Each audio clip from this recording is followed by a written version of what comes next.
Hi, this is Misti Burmeister with Inspirion, and we are sharing simple strategies for powerful leadership across the generations. And since April marks the beginning of our 8th year in business, I thought I would share with you the story, the experience that had me start Inspirion in the first place. It was over the course of 6 months, I interviewed 150 professionals in DC. Basically because I wanted to understand how to take all that I had learned and all the experiences in academics and apply that to the world outside of academics.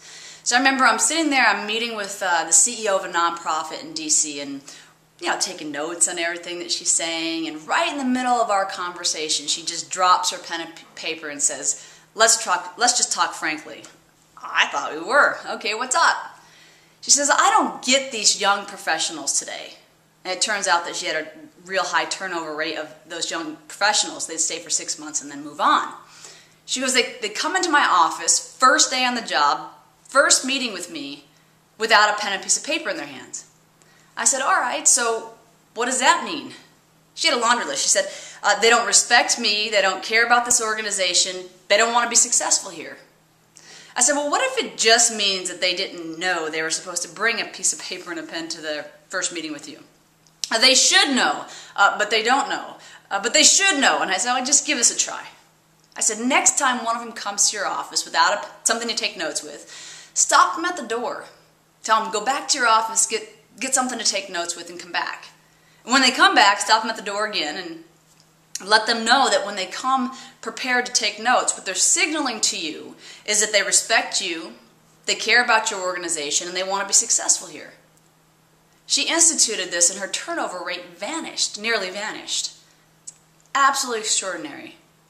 And what I've learned over the almost 10 years now, 8 years in business, with this whole thing around generational conflict, is that it's really a symptom of a greater problem. Generational conflict is a symptom of a greater problem.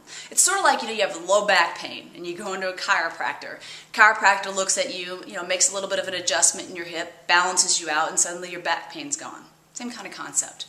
So generational conflict is a symptom of a greater problem. So what's the bigger problem?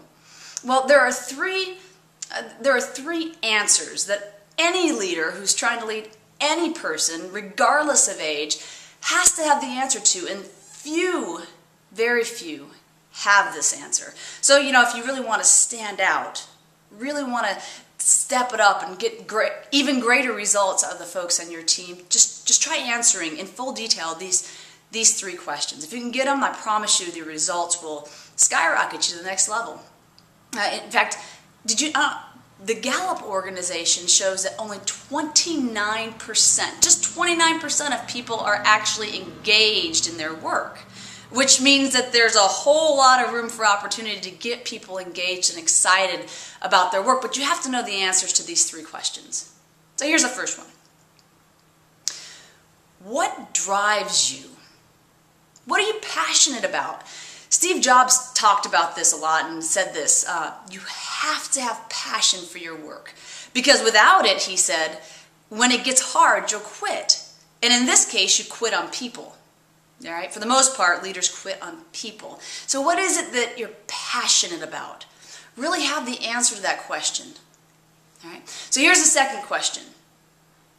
Very few leaders have the answer to this one as well. What's your vision?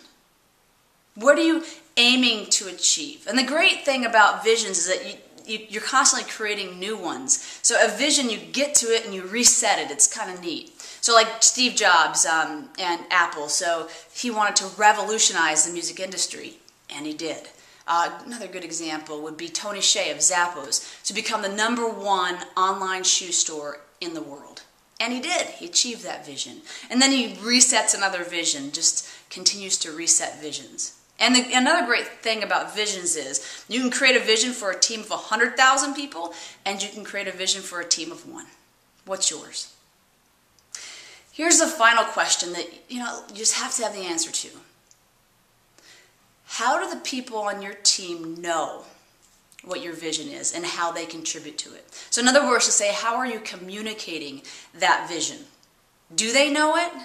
Because the vast majority of people don't know where it is they're going, or how their contribution really matters to the company. So if you really want to take your, every person who watches any of these videos, most of them understand this concept that whatever's going on inside of us, is what we project. So what's brilliant about that is we can shift whatever's going on inside of us or get the answers that we need to propel us to the next level, and also to propel our team to the next level and get them to want to thrive. How do you get them to want to thrive if you don't know where you're going? How do you get them to want to thrive if you're not totally excited about what it is that you're doing?